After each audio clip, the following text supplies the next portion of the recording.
Women's World of Backgammon, Friday Night Peer Coaching. I'm Stephanie Blackton, standing in for Karen Davis, the co-founder of the Women's World of Backgammon. Karen's playing in the 2025 Nordic Open in Copenhagen, Denmark, as we speak. We're very fortunate tonight to have a man who has been described as one of the best liked and most respected players in American backgammon, Steve Sachs. You could say backgammon is in Steve's DNA. Both his parents played backgammon, and his mother taught him to play at a young age. Side note, in 1980, his mother won the U.S. Women's Backgammon Championship in Reno, Nevada. Steve played in his first tournament in 1976 at the age of 15, and then went on to win his first tournament just 7 years later, defeating formidable player Arthur Dickman. Steve has received backgammon's highest honors at the local, national, and world levels. He is known for giving generously of his time and expertise. He is a respected backgammon author, having written over 100 articles for Gammon Village, Flint Area Backgammon News, Chicago Point, and Primetime Backgammon, the USBGF's quarterly magazine. Steve is a BMAB G2 Grandmaster, a title awarded to players who demonstrate exceptional skill and strategic knowledge in the game of backgammon, typically achieved through a high performance rating, PR, below 3.5. He has been elected to the 32 Giants of Backgammon 11 consecutive times, beginning in 2001, with a high ranking of 6. He is ranked number 5 in the all-time American Backgammon Tour and was number 1 in 2002. He's won 46 major titles over the years, including ABT main events, consolations, jackpots, and club championships. His 2 most notable victories were in 2000, Grandmaster Crystal Beaver victory over Knack Ballard, and his win in the Giants Invitational in 2011 over Falafel. He was first in the Cherry Blossom Mega Jackpot in 2017, defeating fellow Grandmaster Kit Woolsey. In 2018, he was on Team USA and the European Backgammon Internet Federation World Team Online Championship, finishing second out of 25 nations competing. Of all the teams competing in the event, Steve was third, based on a PR rating with an outstanding average of 3.24. In 2019, he was inducted into the American Backgammon Hall of Fame. He has won 27 doubles tournaments with 24 different partners. Recent American Backgammon Tour results I've limited to just first and second place because it's a long list. In 2024, California State, first place, Masters Jackpot. 2024 Monte Carlo Open, first place. 2024 Swedish Open, tied with Pia Jeppensson, 11th edition of the Backgammon Proficiency Test. 2024 Los Angeles Open, first consolation, second Masters Jackpot, first doubles with Jacques Stamboli. 2024 Texas Championship, second last chance Jeffrey Parker Championship. 2023 Wild West Shootout, first Bison Jackpot. 2023 Los Angeles Open, first Bob Glass Masters Jackpot. 2022 Las Vegas Open, first doubles with Marion Bowen. He currently resides in Los Angeles, California, where he competes, teaches, and writes about backgammon. On the low scene, he has won the Victor Cup 3 times, and he was Los Angeles Gammon Associates Player of the Year 6 times. He has won the Tournament of Champions at Gammon Associates 5 times. You can find him on Grid Gammon, often playing under the name Steve Sachs. Please help me welcome Steve Sachs. Thank you so much for joining us. Wow, thank you very much. That was such a nice introduction, Steph. You have a great speaking voice. Thank you. I did research on you. I was watching a YouTube, and you're quite something. I'm very honored to introduce you. Well, it's my pleasure to be here. Oh, okay. So I was invited to do this lecture on how to use extreme gammon playing at a match. And so we're going to do that in a few moments. But an advisement I'd like to give everybody is that, extreme gammon's a good tool to use to try to help improve your game with a lot of different. We won't have time to go into all the different advantages it has. But one of the things I would like to encourage our players here to do today is to play at least half of their matches against actual people, as opposed to extreme gammon. I mean, you could play, what you choose to be the right ratio, but if you're only playing extreme gammon, you're not going to get the experience of making decisions in real life, because extreme gammon will double if it's got the tiniest incentive to double, like for example, by like a 0.5% or 1/4% or something. And most of the players will be sophisticated enough to know that, well, this is not much of a double. This has got to be an easy take. But when you play people, they either will intentionally or randomly double quite later than extreme gammon would double, and then you're going to get tested more. So I've played over 600 matches in the BMEB series, and some of my matches, were low PRs, and some of them were, as high as 8 something, and it can happen over that many matches. But the highest PR I ever played of the 600 matches was like 12 and a half. So that should give some encouragement to the players out there to say, well, if Steve Sachs can play a 12 and a half, and I can play a 10, then, maybe I could outplay him one day. And that would give you a lot of confidence and make you feel real good about it. But the way that it happened is that I played Ben Friesen in the Los Angeles Open, and it was a money round match. And maybe I didn't get enough sleep, or I was nervous or whatever. And 2 times he gave me a double that wasn't even a double. And I dropped them both. So I got an exceptionally high, ding for that, for making those mistakes. So that's my advisement of, it's great to play extreme gammon, but try and at least play, 40%, 50%, or even more against people, so you get tested in the real life. Additionally, we're not going to be using this as a timed match, but if you use the time function in extreme gammon, for example, on the ABT we have 12-second delay. So if you use a 12-second delay when you're playing extreme gammon, it's going to give you more time to think than you would in real life situations, because it takes time to shake the dice, roll them out, hit the clock, and all that. So I got an advisement from Neil Kazaros that was training for the 2011 Masters Jackpot tournament, which incredibly I won, beating Falafel, my good friend, and sad that he's gone, competitor, one of the best of all time. But I was asking Neil Kazaros in my training for that. I said, what should I do? And he says, well, one thing you should do is that make the delay to 8 seconds instead of 12. I said, oh, okay, why is that? He explained to me that, what I just told you. If you make it 8 seconds, then it's going to more mirror the amount of actual time that you have to play in real life, as opposed to like you just click the dice, and the dice just come out, in an instant. And so I thank Neil for his advisement. And then unfortunately for him, I ended up beating him in the second round, 3 matches to 2. And, no good deed goes unpunished, poor guy. I doubt that it made a difference, but it helped me in the training for that event.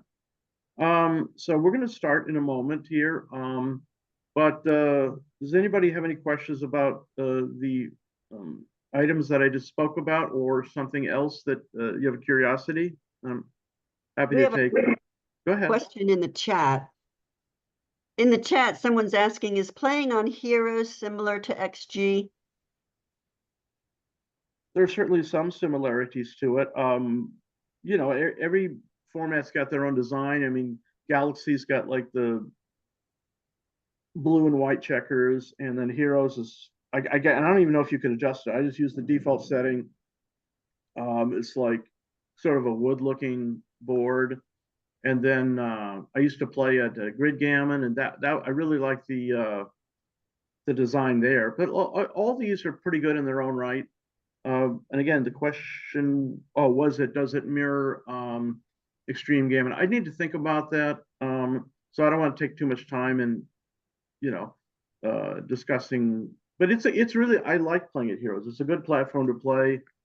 A lot of different functions that are helpful. I mean, you can, when you're playing, you don't hear the comments, but when you're watching, the computer will say like incredibly lucky, you know, or like that was a blunder or something like that. But as you're playing in competition, you don't see that. But when you're watching, it's kind of funny to experience that. Any other questions? Is it possible for two people who aren't physically together to play on XG? Yeah, you could do a Zoom share just like this, and you can open up XG and play a match, and we're going to do that right now. So it is possible for people that are not in the same vicinity to play on XG. And what I do is when I give lessons, and Kristen is one of my students. She's really up and coming, future grandmaster. We're going to give her like 3 years, and then she'll be there.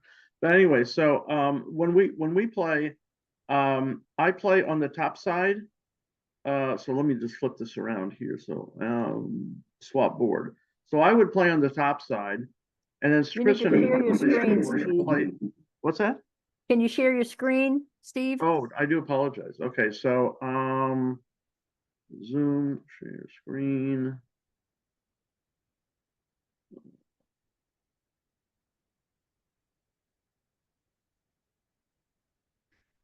Okay, so the original way it was set up, because we're about to play a match, you know, we're going to do some consulting here, is I have myself on the bottom side, but just pretend that Extreme Gammon is my student. Let's see if I could ever get good enough that I can actually teach Extreme Gammon how to play. I don't think that's going to happen, but I would play on the top here, and then my student would play on the bottom, looking at it from proper orientation.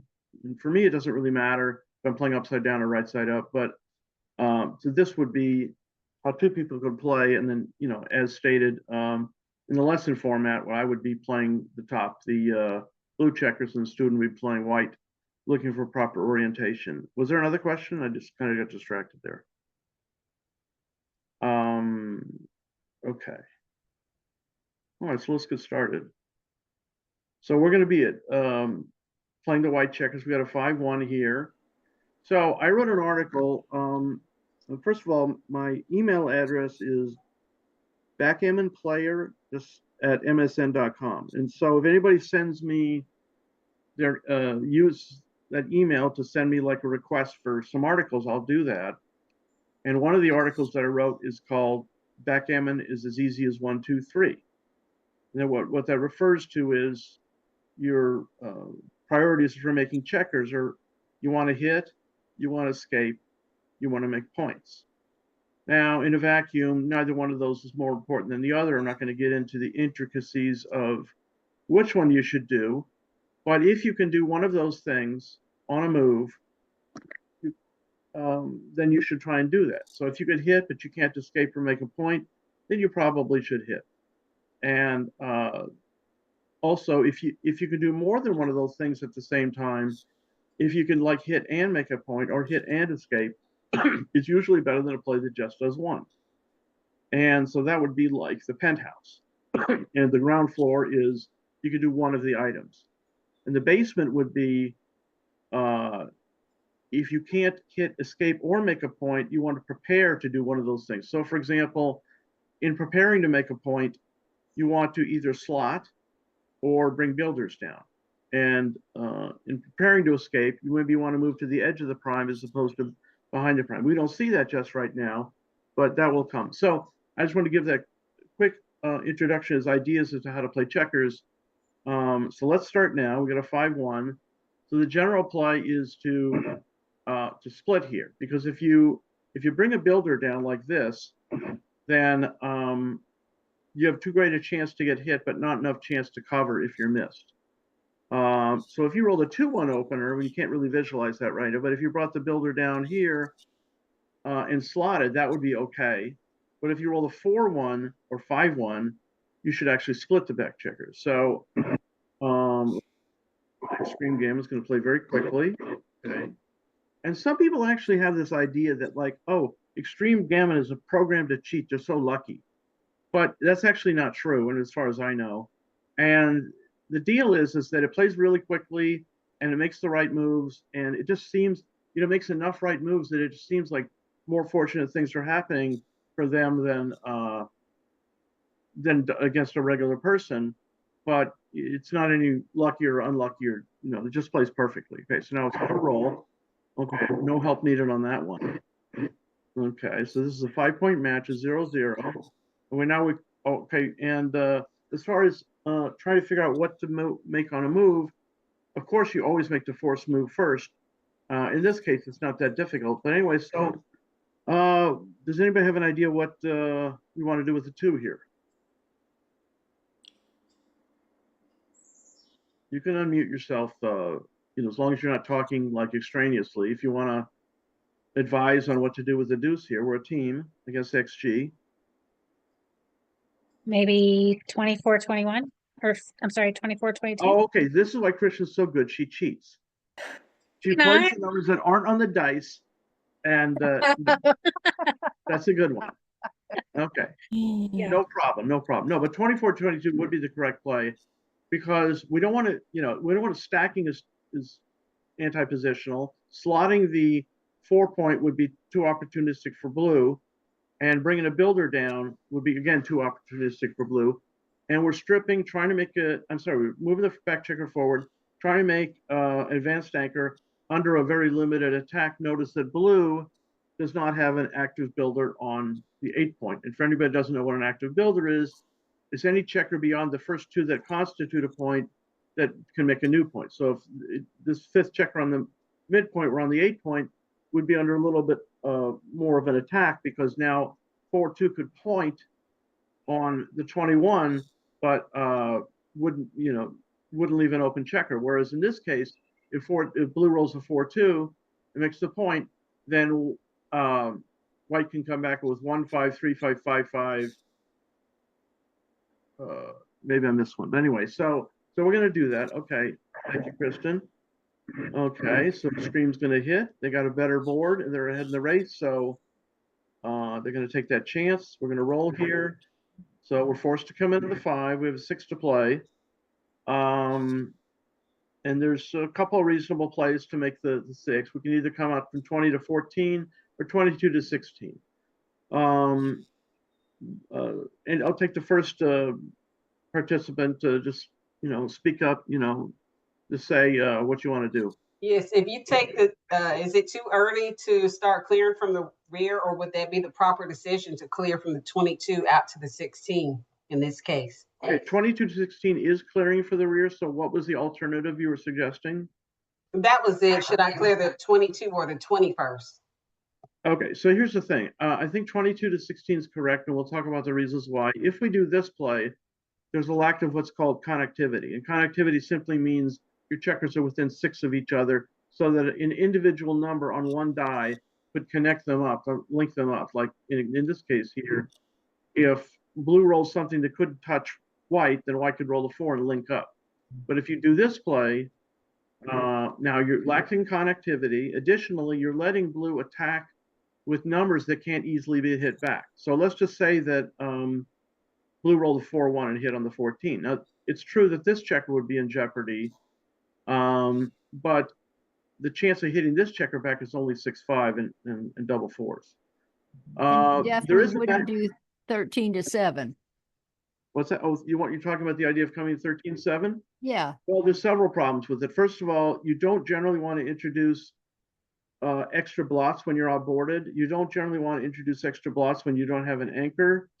The idea of introducing an extra blot constructively like this wouldn't be so bad when you're down in the race, but the problem is you're diversifying your numbers too much. You're giving them a 6 that works, a 2 and a 4 cover, and also 1s, 3s, and 5s hit over here. So every number works in some fashion, and you just don't want to give them that opportunity. If you already had like a couple of anchors back here, then absolutely you would slot. Even if you had just a 20-point anchor, there's a fair chance you could slot. But in this case, we're not going to do that. It's true that deuces are duplicated here. Notice that a deuce hits from 13-11, a deuce also covers, but that's not enough of a benefit. And if you also notice that 4s are duplicated, because 4s hit and 4s cover. So this is the play we're going to go with, unless there's screaming from the audience, say, no, no, no, we don't want to do that. So, all right. So then XG rolls 2-1, hits and covers, and we roll a 4-1. So we come in and we have a choice to hit in 2 places. And more than likely, it's going to be right to hit on the opponent's 5-point, because we can, even if we get hit back, we can attempt to make an advanced anchor, and we don't want them to make their 5 points. So we're going to do that. Okay, so now continue here. We got a 5-4. Okay, this is an interesting move here. We can hit with a 4 and bring the 5 down, which will significantly enhance our racing chances, but it does leave 3 blots exposed. Let's take a look at the visual on that one. So we can do this, and I'm not clear which is right here. And the other play is to play the 5 down and the 4 here, safetying the checker, but there isn't too much promise for making a constructive move in the next roll. So let's get a poll from the audience here. Who wants to hit and bring a builder down, and who wants to make the anchor? I'll just say, we'll talk about the first one. Okay, so who likes bringing the 5 down and hitting with a 4? Me. Vaughn? I do. If Okay. I'm feeling aggressive, that's what I would do. Okay. And who likes actually making the 16-point and playing 13-8? I do. Okay. There's another Thank you, option. Wilsey. Oh, well, then it must be. It must be Okay, right. this is it was mentioned in the introduction, and first class Hall of Famer, the only man only man or woman in the Backgammon and Bridge Hall of Fame. And I'm going to go with Kit's play. I mean, because here's the thing. People tend to look at these kind of situations and say, oh, if I stack them up like this, I have no good numbers. But honestly, I'm going to predict that 40 to 50% of the numbers, and possibly more, actually work on the next roll. So let's just presume that, let's say that blue rolls a 4-3 and then plays the 4 to the 20-point safeties here. So let's count the numbers that really work for white here. So, and the way I do this is, this will be helpful for when you are playing competition, especially when you're on the clock. You look at the numbers and you call them out in your mind in sequence from lowest to highest, because a lot of people get excited and they say like, oh, double 4s is good, or double 3s is good, you know, and 5-3 is good, and they forget where they're at. So if you do it in sequence, then, and I honestly would just use, you know, my fingers and toes to like count the number of good numbers out of 36. I don't have 36 fingers and toes, but you know, in any case, so double 1s works because it makes both the 5 and the 7. 2-1 is no good. It's not horrible, but it's no good. 3-1 makes the 5-point. 4-1, well, this checker will have been evacuated. 4-1 is neutral. 5-1 is neutral. 6-1 makes the bar point. Double 2s is good. So now we're up to 6.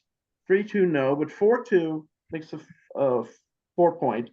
5-2, no. I mean, you can make the 11. It's not great. Kind of neutral. 6-2, not really. But double 3s is great. 4-3 is neutral. 5-3 makes the, now we're up to 11. 6-3, you know, neutral. Double 4 is going to be great. 5-4, no. But 6-4 makes the deuce point. Double 5 safeties and makes the 3-point.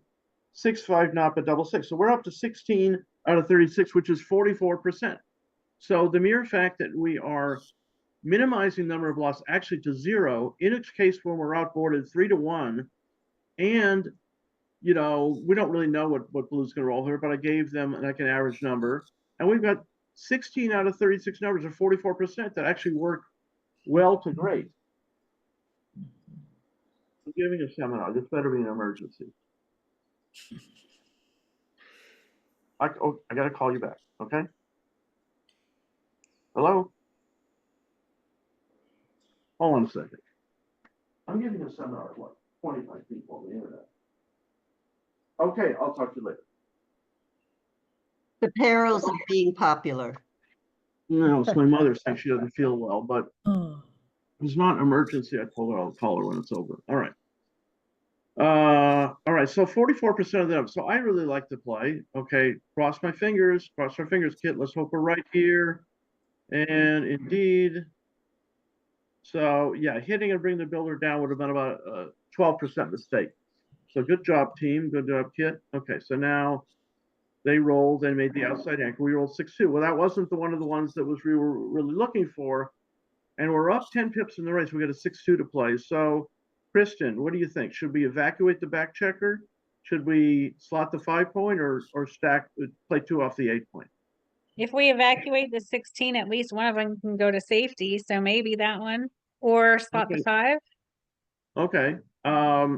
Very political answer. You're a politician. You did give me a play. All right, now I'll do I the told you what the choices evacuate, were about. evacuate, Okay, evacuate. well, let's take a look at this. Okay, so I don't this know. play, it does attempt to break, escape the back checkers, but you are leaving, let's see, 14, 18. Half the numbers get hit. You're outboarded. Now you're going to have to leave a shot either way, and you'll still be outboarded 3-1. The problem with this is that when they hit, they're hitting constructively, like to attempt to make a new point. I think it's right to just slot the 5-point, which leaves fewer numbers to hit. It's 15 and it's constructive. Now, when I give lessons to Kristen, it's like about a third of the time she makes the right play and I make the wrong play. And I'm like, good job. She's just really, really well. So there's no guarantee just because I'm GM2 that I'm right. I mean, backgammon is a really incredibly difficult game. And we try to do our best and we never stop learning. So do you have an objection? Let's sort of pretend we're playing doubles, Kristen. Do you have an objection to making this play? No, go for it. Okay, well, let's try it. Let's And see if what I'm happens. wrong, oh, your milkshake. You gonna fly over here to Nashville and give it to me? Oops. No, let's just keep it. Okay, so 6-2. Okay, so yeah, safetying. Actually, there were other plays that were okay. So safetying wasn't ideal, just because part of the reason why I didn't care for safetying, I'll tell you, was that. Excuse me. Where is it? 16-8 is that even if you're missed, you still have to like safety that checker, which is not a sure thing. And even if you do safety it, you still got to attempt to do some constructive things, which again, there's no guarantee. So the reason I like playing 13-5 was when you get away with it, you probably have like 2/3 of your numbers that are working for you. And additionally, when you do get hit, you not only have 5-4 and 6-3 to safety, but you can come in like on the 5 or 3-point, and if you don't get attacked, you get to then safety the checker up. It's a little too vulnerable, 16-8. But thank you for your input. I'm always interested. Okay, so now I see that XG hit us. Okay, they're going to double us. No, they're not going to double. Why are they not doubling? Okay, I'm not sure. I thought it was a double. Okay, we're going to try and come in again. We didn't come in. So obviously it wasn't because Now they it's a double. Now it's a double. Okay, so this is the reason. This is very important here. This is the reason. Like I thought this would have been a double from here with a 20 pip, almost a 20 pip lead and have them outboarded and an even score. So this is why you're better off playing more matches against people than XG, because let's just say someone had doubled me from here. I might have been intimidated by the position and dropped it, whereas XG didn't even double. So even though it was a close call on the double here, like only 1%. So that's why, and I'm not saying don't ever play XG. It's a great tool and you get to play like a world-class player, but just try and play people as much as you can, either live or one of the fine backgammon websites they have. So now, but here's the thing. It's a little bit of a clue when not much happens and XG doesn't double this shake, but then XG doubles here. It's a little bit of a clue that is probably still a take. Because what did they roll? They rolled we rolled 6-4. They rolled a 4-1, which is that was a pretty modest number. Not a lot happened. They just came out. Well, So we flunked. That mattered. yeah, but I just don't think it goes from a no double to a drop. So I think when you're playing XG, and Kit makes a good point, we did flunk and it's a bad deal. But I just don't think that if you're understanding like how XG thinks about things in terms, and I've written an article called the Equity Continuum, which deals with, when you double or, what the state is of the cube and what's a proper cube action. So again, my email address is backgammonplayer@msn.com. you send me an email, I will send you that article and others, if you're interested. Okay, so now that we've been doubled here, let's take a look at the position objectively. We are down 19 pips. We're outboarded 3-1, and we don't have any points in our board. We already said that. We don't really have much of a promise of making points. Now, I just gave you a clue that it would be very surprising that it goes from a no double to a drop. But does anybody like say we've been doubles? Does anybody want to drop here, or who wants to take? Want to drop. Yeah, She wants I to would drop. drop. It looks, Okay. looks like a very thin take because I think it's a take. they're not, there's no real threat at this point. You know, we'll probably get in the next roll and play from there. Okay, I agree with Kit. I agree with Kristen. Let's I take the agree Kit with that. here. And we'll take a look what the equity is here. And it was probably like a 0.7 or something like that. No, it's higher. So Kit was closer. We were somewhere in the middle there, 882. So a lot happened. Well, not a lot happened, but enough happened to make it a strong double, but it was a take. And by the way, for those who may not be familiar with what these numbers mean, it's just that if something is a drop, it's over 1 point. Because if you drop, you lose 1 point. But let's say it said 1.01. That would be more than 1 point. So you'd rather lose less than more. And like I said, if you drop, you lose a point. But if it was 1.01, on average, you would be losing more than 1 point. And the way I use it as far as analogy goes is, let's say you're playing for $10 a point a cash game, and this is not a cash game. But if it was 1.01, you would be losing on average $10.10. And if it was 1.000, you're losing $10. So not that a dime is that valuable, although there's certainly some Roosevelt dimes that are pretty rare that are probably worth thousands of dollars, but that's not what we're talking about. Anyway, in any case, so this says 0.882. So if you look at the action, this is the green is the check mark, which is what we did as a team. And this is the, if you pass, you lose, let's say $10. We're going to use that analogy. If they didn't double, if you were playing a human and the human didn't double in that position, the game would be worth $7.88. But when the proper action was taken, the game was worth $8.82, which means that we're saving $1.18. So you'd rather, you know, if you saw $1.18 like on your kitchen counter, you wouldn't just throw it in the trash. You take it, put it in your pocket, and you can't even buy a candy bar for that anymore. It's like they're like $3 now or $4. But anyway, so you know, you're saving whatever you're not losing, you're actually gaining. You're saving that. Okay, so so they doubled, we took, they rolled a 5-4, it's our roll. Okay, so this is a really interesting one here. Okay, so Yvonne, what do you want to do with the 4 here? Are you still here? I'm here. Okay, what do you want to do with the 4? Oh, Are we God. hitting or are we coming out? I mean, I could come out in safety, but I gotta do some building in my own board. Okay, this is a tough one here. Okay, so let's just take a look at what hitting looks like. I could say the advantage is you reduce the race deficit, and you also have some possibility of blocking blue in. But the disadvantage is that you're outboarded 3-1. You're diversifying the numbers of your opponent. They have good 1s, good 3s, and good 6s. And keep in mind that 6s don't come in from the bar, so you're diversifying even more. The fact that if they do roll a 6, like a 1-6, 2-6, 4-6, or 5-6, they can come in and hit on the 5 point. So that's the disadvantage of the play. And also the cube's already been turned, and we can get Gammon for 4 points. But if you do this play, the problem with this play is that, you know, we're down 19 pips, and it's relatively easy for blue to safety.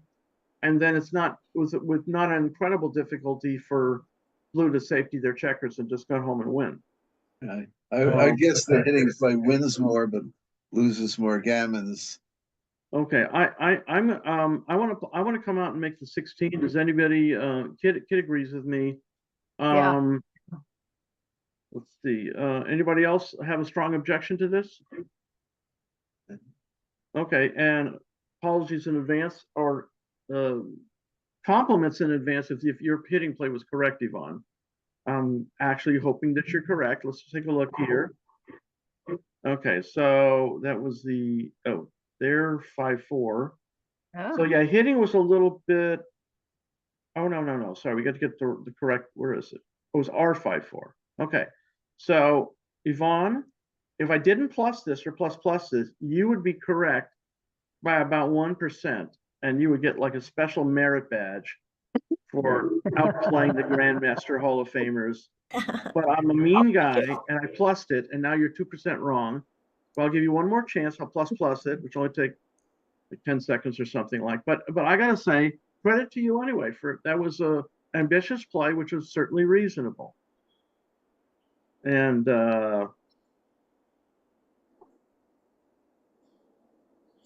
it might be pretty close, but that's good. And when I give lessons, I don't just go over. So it was really, really close. We're talking about 5 cents on a $10 game. So it was very, very close. So really nice ambition there, John. Okay. And this is, by the way, this is why when I give lessons, I don't just go over the errors. I don't just say, let's just take a look at your errors and blunders, which is helpful. But I say, let's look over everything, because we might find a play that's close in terms of equity, but very different in terms of like attitude. And so we want to see why the play is correct or incorrect, and how close it is. And then you can do variations on that, but we won't get into that right now. So continuing on here, 4-1. Okay, so we're going to double slot here. Because blue has 3 checkers on the midpoint, they can't just evacuate with 5-3 or 6-3 and leave a single shot attempting to get home. Because they have 3 checkers, they can only safety with a double, and we can't stop them from escaping with a double. So we're going to double slot here and attempt to make these points. Hopefully that they don't have too much success in getting their checkers home. But honestly, okay. And now, so it's like planting crops. You put the seeds in the ground, you water them, it gets sunlight, and now you can harvest them, and now you've got your corn is fully grown. Okay, so we successfully made those 2 points in 2 rolls because we slotted, and we're probably not going to get gammoned here. Okay, so I'm going to make an unusual play here. We can't move the back checker here, and I don't really want to slot the deuce. And we could bring 2 down from the midpoint, but I don't see much harm in just slotting the bar and leaving this checker here, because even if they escape with double ones, so yeah, they can cover everything, and that would be a disaster. But honestly, that's only 1%, and but this way we're starting our bar point. We're making an attempt to make a 5. Let's go back and take a look whether that was actually, I mean, super close. We're talking about pennies, on the ground, or a blade of grass in a field, like 1%. Okay, so it was not quite perfect. But in any case, we continue. We got a 5-2 here. All right, so Stephanie, what do you want to do with the 5-2 here?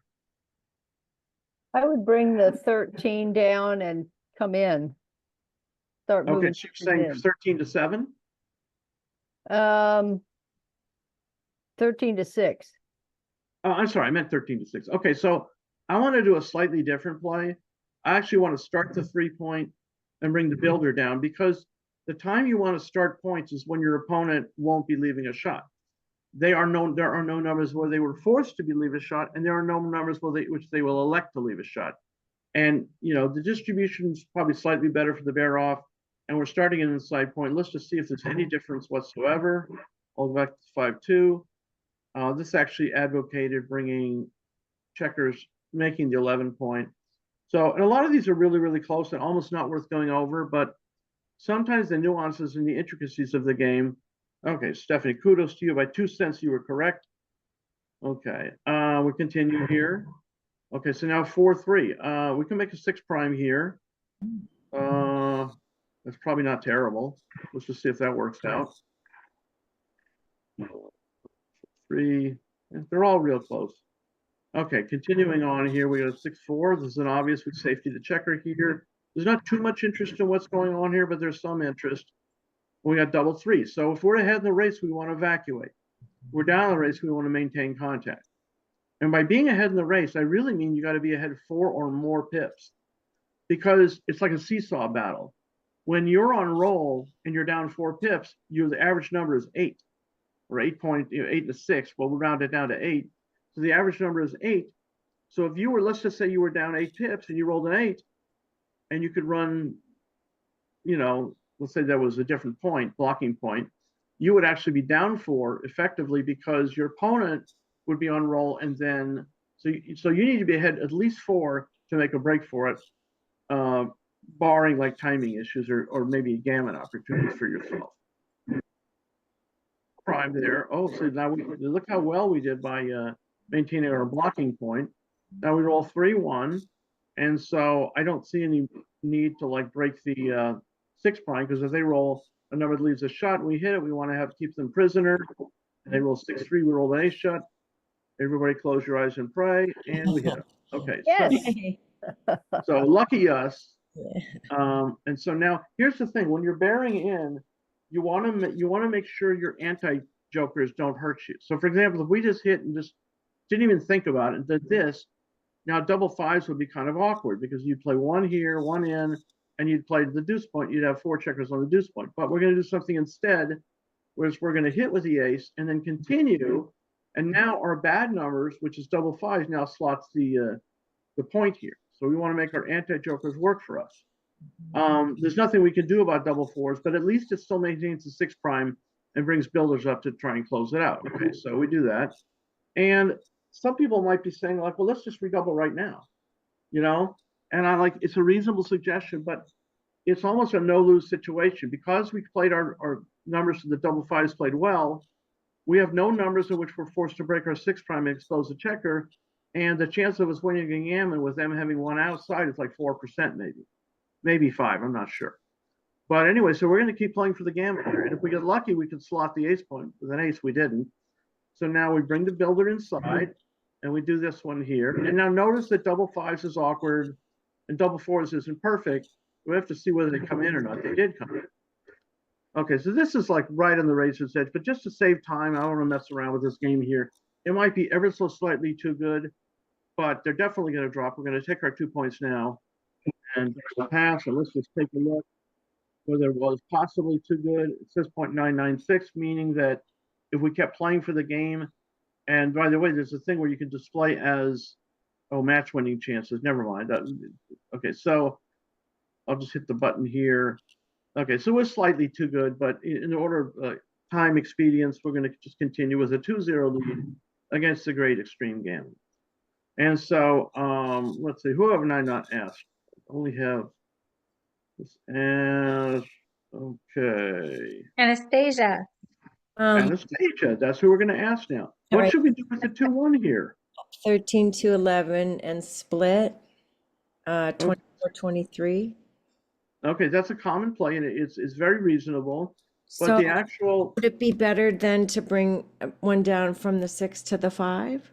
okay, so in general, and I talked to John O'Hagan about this, he says there are very few sequences where it's wrong to slot the 5 point. There are some, but it's not even worth memorizing. By the way, it's John O'Hagan's birthday today. I don't know how old he is, but I saw it on Facebook. Happy birthday, John O'Hagan. Generally, I mean, Kit, do you have an opinion on this? Like when you're leading 2-0, are you more inclined to slot with a 2-on, less inclined, or just neutral? I just always slot because I like it better. Yeah, he likes it better. And it's like, Kit's a great player. And we played in the finals of the Bob Glass Memorial Masters Jackpot in Los Angeles in December. And he outplayed me in the finals, but I in the last game, I rolled a little bigger than he did and I won. But Kit's a great player. Anyway, so slotting here, when you're the better player, gives you opportunity to give your opponent like more opportunity to make mistakes. And additionally, this is something that I didn't know until recently. If you're 1 away and your opponent's 2 away, I think I'm correct here what I'm about to say. You're 1 away and your opponent's 2 away, and it's Crawford, and they need a gammon to win you for a gammon to win the match. You're actually correct to slot instead of split. And it, in a way, it's kind of counterintuitive because you might think that if you split, you're vulnerable to getting blitzed. But when you slot, you have the anchor, and you could just make a holding game, and they're rarely going to gammon you. So I think that's correct. So we're going to slot here. Even though we're leading 2-0, they escape. So 5-3. So here's the thing to think about. When you roll a 5-3, it's obvious we're going to make the 5 point. And some people just pick up the checker on the midpoint and make the 5 point, which is indeed the correct play. But you have to break your moves down into order of importance. We know with absolute certainty we're going to make the 5 point with the 3. Then we have to look around the board to find the best 5. It turns out in this case, the best 5 is to play from 13 to 8. But it's better if you make your moves one at a time as opposed to all at once, because you might miss a move. Hey, Well, Steve, Yes. can you maybe talk about why we wouldn't want to hit on the 1 in that last situation? Okay, so the times that you want to hit on the 1 point are when your opponent has an opportunity to develop. Now, notice in this situation, they don't really have an opportunity to develop other than just the numbers that they're given, like anything that can make a point from here to here. Mhm. But if they have a bunch of builders down, let's say that was here, and now it was our time. I'm sorry, the final. Now, if we had, let's just say, had a 3-5, and we had already made the 3, now you probably hit because you stopped them from developing. But in the actual case, what happened was is that they don't have the extra builders down there, and you might want to do that, as a tactical hit to like split, and then hit sort of like trying to gain an advanced anchor. But in this case, let's take a look at like hitting was like an 8% mistake. So you just gave away 80 cents, and you probably have like another 65 cents under your coffee table too. Keep looking for it. Okay, thank you. Yeah, sure. All right. So anyway, so that was the answer for that question. Okay, we got a 6-3, which now we're accomplishing 2 goals. Even though it's an obvious move, when we think about it from the perspective of what are we accomplishing, we're hitting and escaping. Okay. They rolled a 2-6 coming back, and now if the score was 0-0, I'd be very inclined to double here. But because we're up, and by the way, if anybody don't have this book, it's an amazing book, one of the best backgammon books ever written for tournament play. It's How to Play Tournament Backgammon by Kit Woolsey, and it has helped me many tournaments to win matches, even against the great Kit Woolsey. So How to Play Tournament Backgammon, great book. And so so in this case, we're up 3-0. I mean, we're up 2-0, we're 3 away. If we get lucky and win the game, and we could easily win a gammon, we'll be up 4-0. But by doubling here, we give our opponents a chance to take, possibly recube us and win the whole match. So I don't personally think it's a double, even though we have an awesome position. The mere fact that we're ahead 2-0, I don't think we want to double it. Kit, do you think it's a double or wait at this score? At the score, I'd certainly double at an even match score. At this score, I think we're supposed to wait. Okay, so let's take even a look match here. scores. Look at it this way: is it so clear he would have a take? Yeah, well, we're going to take a look at so let's take a look. Okay, so we're going to make this play here. We're going to make the bar point, but there's something I want to show you here, and this is let's see, this is the position here. Oh, this is prior to us rolling here, and this is a thing that you can do with extreme gammon. Click on cube. Click on cube. Yeah. Right, and so like it's going to say it's not a double as we presumed, but we're going to now you can do something with extreme gammon. There's, by the way, to give a proper lesson on extreme gammon, it would take like 10 hours at least. But I just want to show you one quick trick here. I hit Control-Shift-C, Control-V, duplicates the position, and this is what I do with like guys like Joe Urso, with some of my really top students, or students of any level, honestly. We manipulate the score to see whether it was a double or not. Now 1-0, with 1-0, you're 4 away, you might win a gammon for the match. This could be a drop. So at 2-0, it's not a double, and it is a pass. It is indeed a pass at leading 1-0, and 2-0, it's not a double. So that might seem like quite amazing to some of you, or maybe it's like, okay, that was intuitive. I understood that. And at 1-0, it's simply going to be a double take because we know, 0-0. So it's a double take. In any case, so this is how you can manipulate the score, or you make your. What did you click to do this, Steve, again? What's that name? What did you click on to do this? Okay, you hit Control-Shift-C, Control-V, duplicate the position, and it's Control-Shift-Z? Control-Shift-C. C, yeah. Control-V, and it creates a new position. It's like the alternative universe. It's not the match file where we're playing, but and you can create, and I do this with. Can you then go back to the original match? Yeah, I can, because I'll just hit save, and you can notice that. How do you go back? How do you go back? Well, you just you'll just go to recent games and hit the one that's Oh, okay. Thanks. Right. I always open a new instance of Extreme Yeah, Gammon well, when I it did saves a this. little time. In either case, it's the functionality is the I same. didn't know you could do it in the same instance. Yeah, okay, Oh. now you do. Now everybody does. Okay, Yeah. so now we can look at it from the perspective of we're trailing 2-0. Well, this should be a pretty strong situation, and it's also a pass. In any case, we could do this all day long. We'll just get back to the match, but I just wanted to show you that little feature. Okay. And now we're into the game here. They hit us back, cubes in the middle. We're just going to roll 5-4. And we have 3 plays we can make. We can make the anchor, we can hit outside, or we can hit on the 4-point. I don't think I'm going to have too much pushback on this play. But if I'm wrong, we'll find out in a second. No, that was clearly correct. And now they hit us back. And now this is an interesting one. We have a really, really strong position here. They didn't hit us back. Yeah. I'm sorry, wait up. So we have a really strong position. We're on roll. So even with the proviso that, oh, you know what? Yeah, we're up 2-0. Even with the proviso that you don't necessarily want to double at 3 away against 5 away, we might still want to double this position because it's really, really strong. So let's take a poll here. I want to ask the participants, who wants to double? Who wants to wait? Who's not sure? So who wants to double? Double.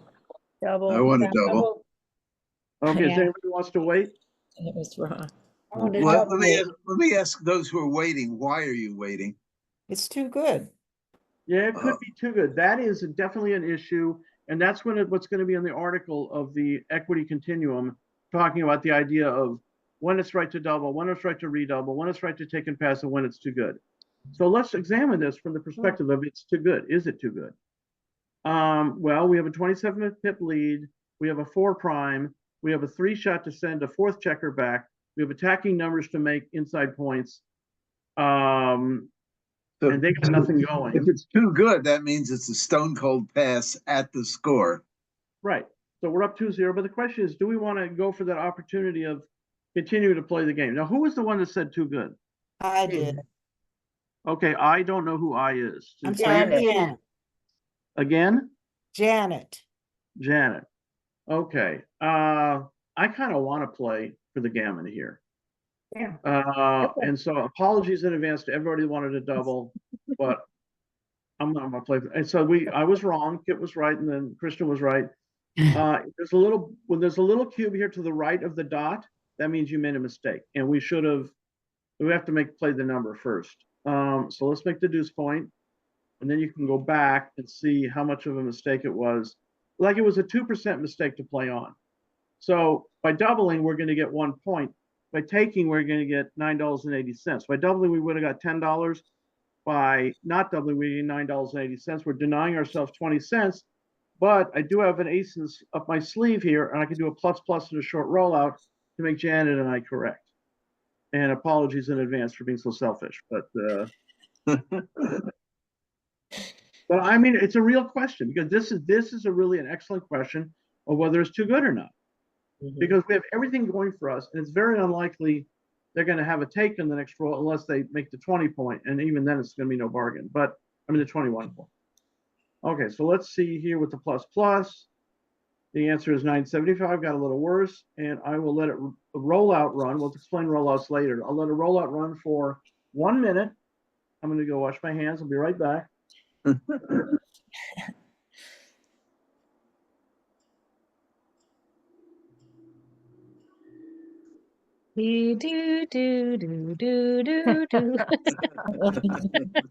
Jeopardy. Jeopardy.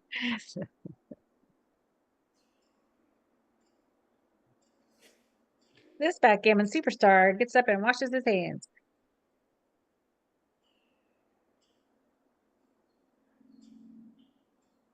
He likes to eat popsicles.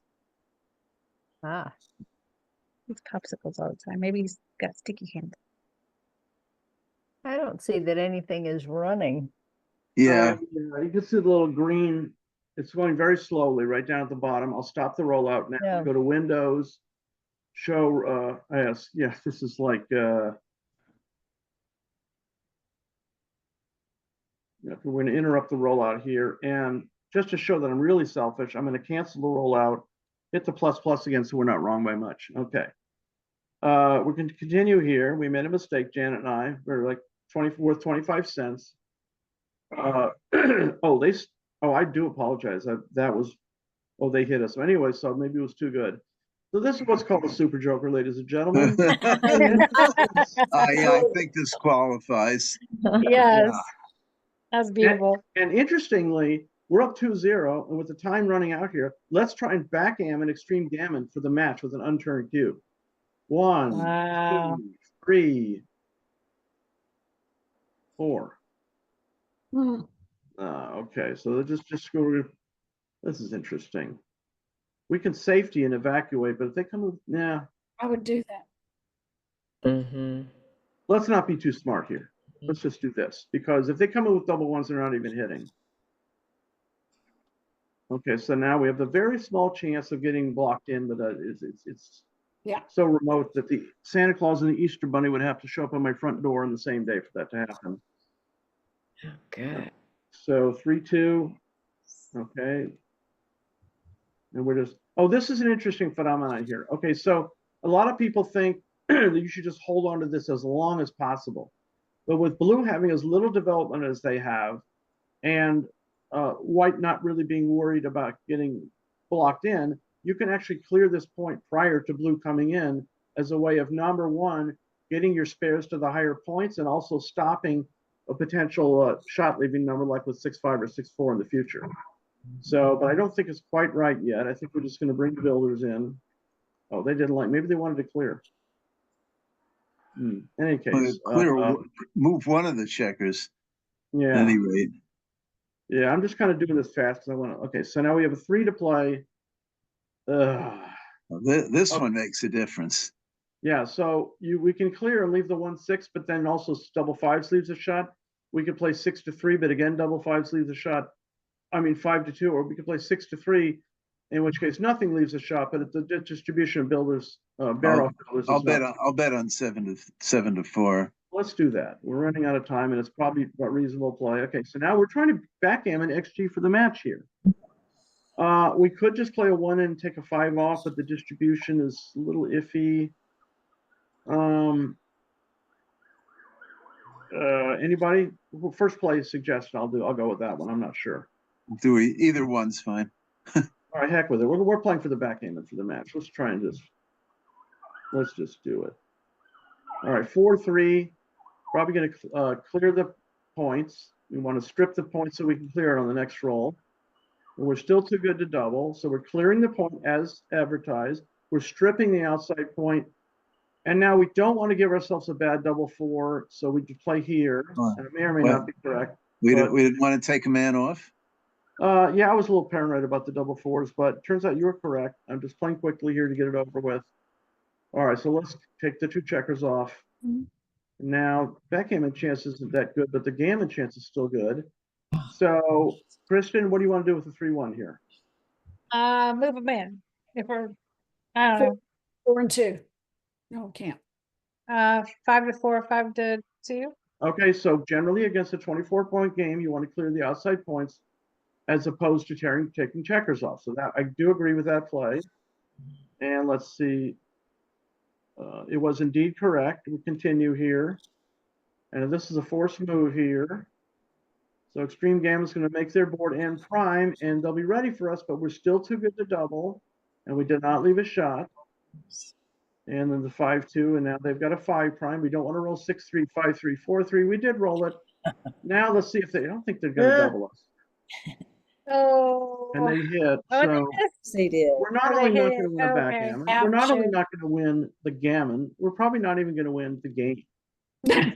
So, That's terrible. so your trust in me was ill-placed. I apologize. I was sort of surprised that you didn't get doubled there. Yeah, I was a little surprised too. And this is, again, another case where XG knows within the fraction of a fraction whether it's a double or not, but people not, and somebody might erroneously double as blue, even though it's close, and then white might drop. So this is, again, Woolsey's law. I'm so glad to have Kit here today. If you don't know whether it's a take or not, double. Is that it, or is that part of it? Yeah, that's it. Okay. Can I ask a question? Yes, you may. What's the rule about the number of, ooh, shoot, opponent's checkers already taken off? Like our checkers, we had, what, 9 off? And then they didn't have any. When they get to a certain point, is it like half of what we have off that they can then double, or like, I don't have enough time to quite go over There's- that with you, but okay, the general is when you've got one checker trapped and they've got a closed board with perfect distribution, the borderline take point, I can't even know what the double point is. The borderline take point is when you have between 4 and 5 fewer checkers off than your opponent. Okay. So let's just say they have not 9 off. I'm sorry, let's say they have 5 off and you have none off. Depending on your distribution, it would probably be in the range of a double and a borderline take when you have 5. If you have like 3 fewer checkers off than your opponent, then they already have a drop. And anyway, so let's just continue. And they should be doubling up now. They're going to double, going to drop. So we've achieved the. Let's see what the overall PR is here. I can't even read that. Can anybody see? Is it 2 what? 2.91. 9-1. Okay, so are we free to continue, Nano, or you want to stop on the hour? I'm good. Yeah, we can continue. Yeah, I'm good. Yeah, Okay, keep so let's just going. continue. What's that now? Keep going. Okay, we can keep going. Okay, so now instead of being up 4 through 4-0 or 5-0, winning, we're doubling up 2-1. Well, we're still leading. And there's some definite intricacies in cube action here at the 3-way, 4-way score. We'll talk about those when they occur. Okay, so then we just roll here, 5-2. So we could double hit, but that breaks the position up, and we're ahead in the match, so we probably want to go for a holding game. Let's do that. 6-3, they can make the bar point. We got double 3s, that's crushing. We're just going to make the 5 and the 3 point. And now they dance, and Yvonne, you want to double or wait? Did she leave? You want to wait? Oh, is it a take? Is it a take? Let's start with that. No, but okay. So let's examine that. Do you want to double or take? And if you think it's a drop and it's not too good, we definitely want to double. So do you want to double here?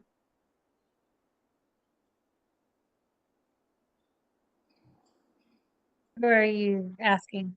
I'm asking everybody. Oh, Anybody? okay. Yes. Well, No, I I like, don't- can we examine I if think- it's a take? So we can understand that perspective? Absolutely. Okay. So let's see from Blue's perspective. I don't think it's a take. By the way, there's an acronym called PRAT. Is everybody familiar with PRAT with respect Yeah. to backgammon?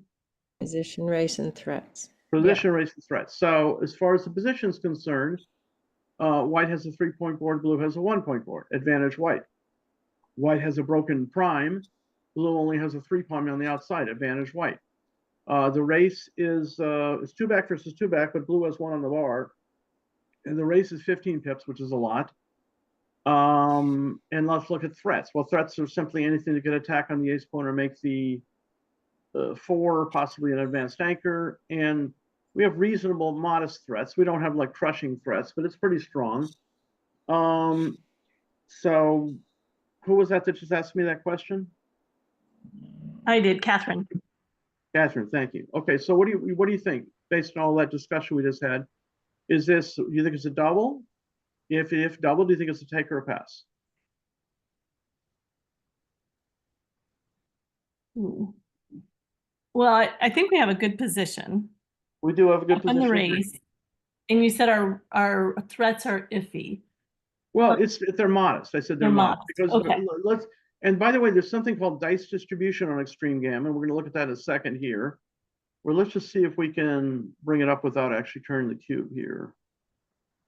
Okay, so here's the dice distribution, which makes it easier. You can't use this in live play, but makes it easier to like determine what numbers are great, what numbers are good, what numbers are fair, what numbers are poor. There's pretty smooth distribution between really honestly almost the very worst numbers and the second best numbers. So there isn't a lot that's going on dramatically. I mean, double 6 is obviously just I'm still crushing. asking the same question. Is that? this a take? Yes, no, or we're not sure. Well, I don't think it's a take. I think it's a question of whether it's too good or not. I don't think too it's good. a take? I think blue Or would you draw. know it's a take. I think You blue think would it's draw. a take, you know it's a take. So, I think so it's a in pass. attempting, I think it's a pass. I think it's a draw. But Yeah. here's the thing, Kit. In attempting to estimate what the position is before we actually make the decision, you go through the numbers and see like how many No. numbers are great, how many numbers are I good. don't do any of that. Okay, I do. That's like a mantra for me. It's like I do all of that, and I do it when my opponent's playing. I'm not saying that I can correctly estimate the equities in all the situations, but I get a sense of it anyway. So double six is great. 2-1 is, you know, So if it's four-ish. not a take, does that mean it's too good to double? If it's not a take, it's a mistake. Nobody laughed. That's like my classic all-time line. Anyway, I think it's a double and a pass. So let's double here. I think it's a double pass. I think it's a Okay. pass. And if it's a take, I'll be surprised. I don't think it's too good. Okay, so this is good. This is a good lesson right here. So if somebody decided to No double. if somebody decided to take, they would be making $1.48 mistake. If somebody decided to play on for the gammon, they'd be making a 51-cent mistake. But by doubling correctly and extreme gammon passing correctly, nobody did the wrong thing. Now we're at the classic 2-away, 4-away situation here, where our opponent's going to have definite incentive to double with any gammon opportunity. Let's just see what happens. They double us. Okay, so, you know, you would be surprised. With a very, very modest advantage, extreme gammon will double very quickly because now they can't get paid the gammon penalty once they turn the cube, and they know that they can't get redoubled. Christian, you think it's a take or a pass? It's a take. Okay, I agree. Okay, so let's just see. So all we got to do is win this game. Why is it a take? Why is it a take?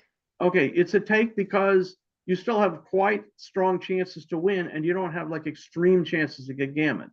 So as you'll take a look here, 17% of the time we're going to get gammon for the match, 46% of the time we're going to win the match, and the remaining whatever 54 minus 17, 37% of the time we're just going to be tied. So if you Does crunch being those two- numbers- what's that? Does being 2 away have anything to do with that?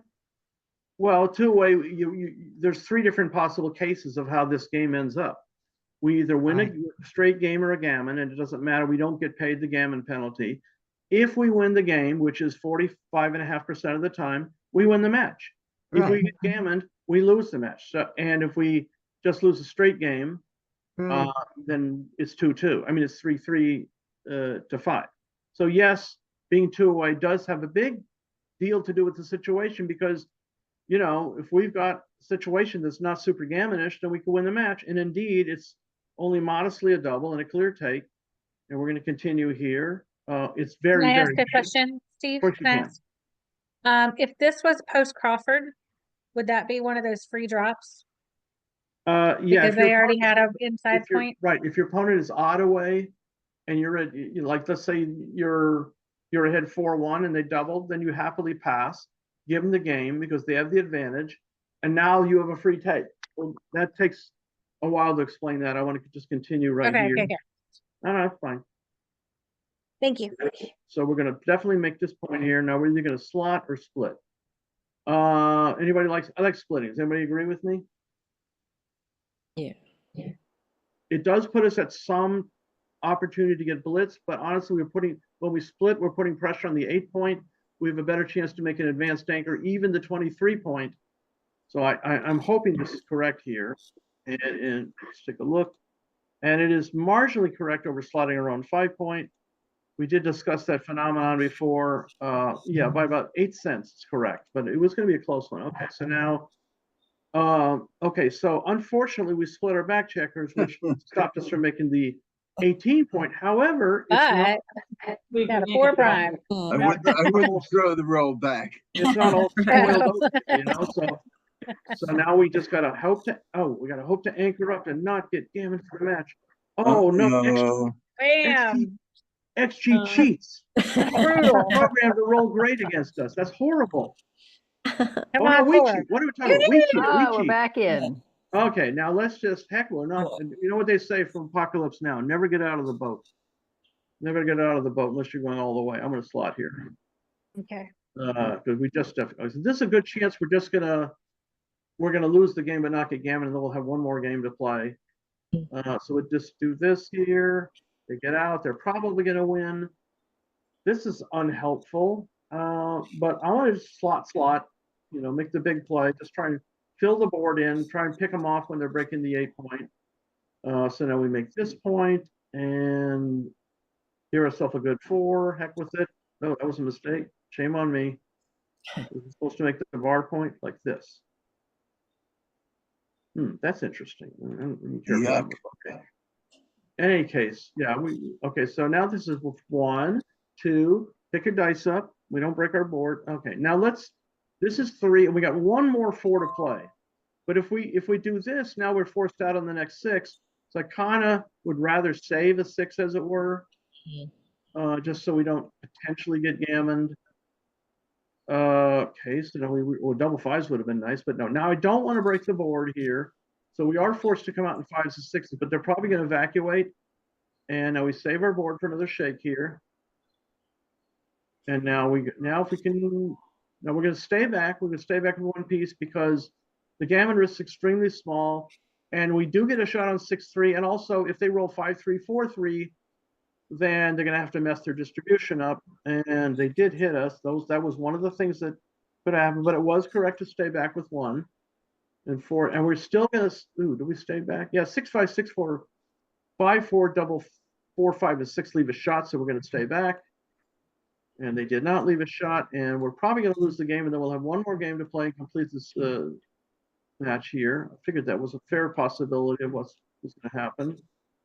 Stop it. Okay, so 6-5. Okay, so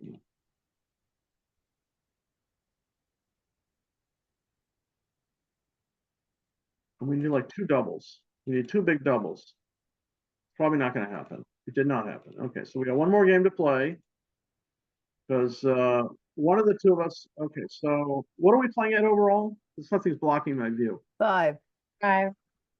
No. For the whole match, what are we playing at? 2.5.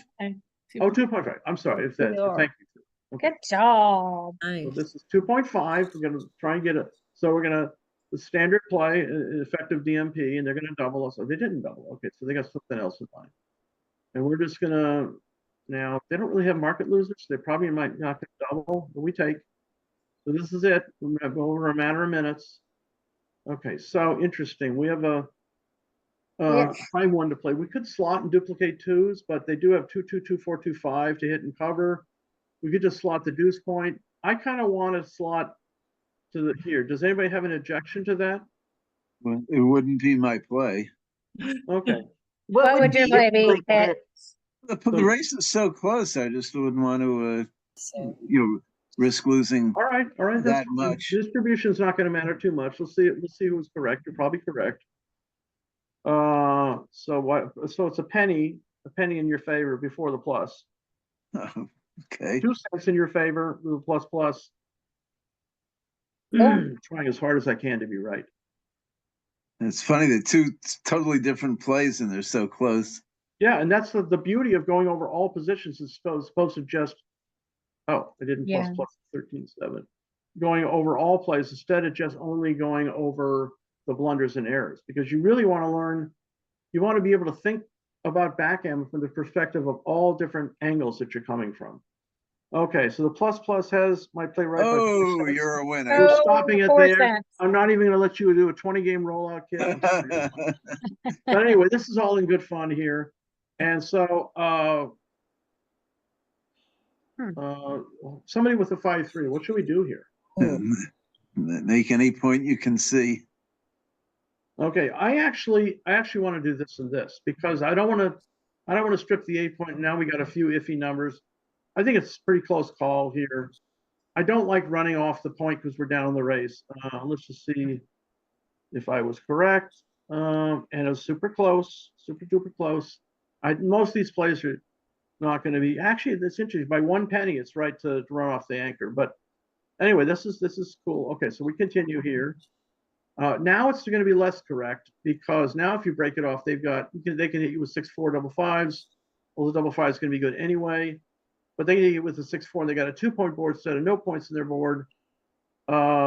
This seems like this should be the 3, but are we going to play 13-8 or 8-3? Christian, what do you say? 13-8. 13-8. Kit? Yeah. Okay. I would have played 8-3, but let's go with you. I'm outvoted. Okay. And these are generally going to be very close plays. Oh, again, wow, running with both is presumably correct here. Now 5-1, this is obvious. We're going to do this all day long. And they got a 6-5. Okay, it's coming down to the moment. Wow, we keep rolling these 5-3s. It's almost like Run, Forrest, There's a- run. there's an No. old saying. There's an old It's too saying. late to run now because they're bored. I don't We know. want to. Time to clear, I guess. Yeah, we got a time to clear it. Now, double 5s is Yeah. good anyway. So if you can duplicate, it's interesting actually because they're up 5 plus 20 would be double 5s if you have 25, but you actually, if they come out and hit twice, you have a shot at them. So you're actually hurting their double 5s a little. And the 6-4 is the only really number that you're giving them. So we rolled 5-3 a lot. Okay, but indeed correct. So Another good job, team. Now we're Here we definitely go. race deficit. We're blocking 1, 2, 3, and I'd honestly rather bring the builder in the slot. It seems a little more flexible. Yeah, you don't want to strip the 6-point here. Don't want to strip the 6-point. I don't think I want to leave the indirect shot here. I probably want to play 6-1. I apologize in advance if that's incorrect. But it was fine. Okay, so now it's really coming right down to it. Double 3s. Oh, yes, team. Oh. We can Yes, do it. team. Oh, we're down in the race, so we don't want to clear the outside point, but we have to play these two because everything else inside busts the position. Now, this is it. This is the key Go. moment of the Let's hit match him. Let's here. hit him. We got 4 1-4. builders, 3-4. and we're down in the race, so we can And we play. can. We can Do break we the have 8 another point, and 5-3? we'll be up Holy 7, crap. or we can hit and make the ace point. Let's take a look at this play.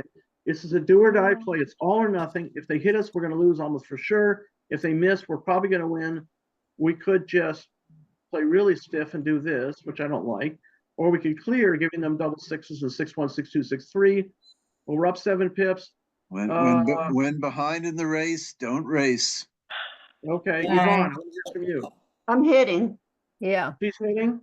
Yeah, Okay. let's hit. yeah. So I'm going with Yvonne here. Okay, this is it. Critical match. Critical moment of the match. No 5, no 4-1. Please. They stayed out. We might win. Okay, now we cover Nice. with the 6, and Yeah. we have to leave an indirect shot. It's going to be 6-4. We could just do this and give them 4-3, but we have no return shots. What We're about the closed out. 8 to the 7 to give them Duke Yeah. 4s? Oh yeah, you know what? That's a really interesting question because it's only one Oh, number. it's 2, I but now like- there's I like- another. Let's go. I like 7 to 6. I like the flexibility. Yeah, I'm not sure. We're going to go with Christian's play here, and it was wrong. I was just but asking a question. that's the first time that you've been wrong, and all the time I've known you. Oh, whatever. At 7-6. One of the I initially wanted to do was fair. Okay, but here's the thing. Okay, we're still in good shape here. They didn't come in. Now this is perfect. We bring the active builders into the point. They stayed out. We have 3 builders to close them out, which we did. 1, 2, 3, 4. 3, No double 6 4. here. We're in good shape here. Okay, 5-2 is perfect. We got the great distribution. 2-1. I'm going to take a checker off and just stack it. We have no bad numbers. And double 6s. Okay, we played for that. We played for the safety. We got a very good chance to win here. Coming right down to the end, and we're not even going to be greedy here because we're just playing for the win, and we're going to win here. Good job, team. This has been a fun exercise this afternoon here, Very or fun. evening, wherever you are. And let's see what the final PRs were for the match. Oh, they're being cute here. They're just automatically trying to get Gammon if they can. Oh, they got off the Gammon. Okay, that was a great experience. Thank you for participating. Thank you. 3-2. We had a 2.32 against cheater Extreme Gammon 0.61, but we rolled better. We won. So happy to see you all today, and we'll do it again sometime. Thank you for your time, Steve. Yes, thank you. Appreciate this. Thank you very much, Steve. Yeah, We were great to honored see to you, have you Kit. here Great to today. see Thank you. everybody. And Okay. Kit, thank you for So Christian, 6 joining o'clock. in.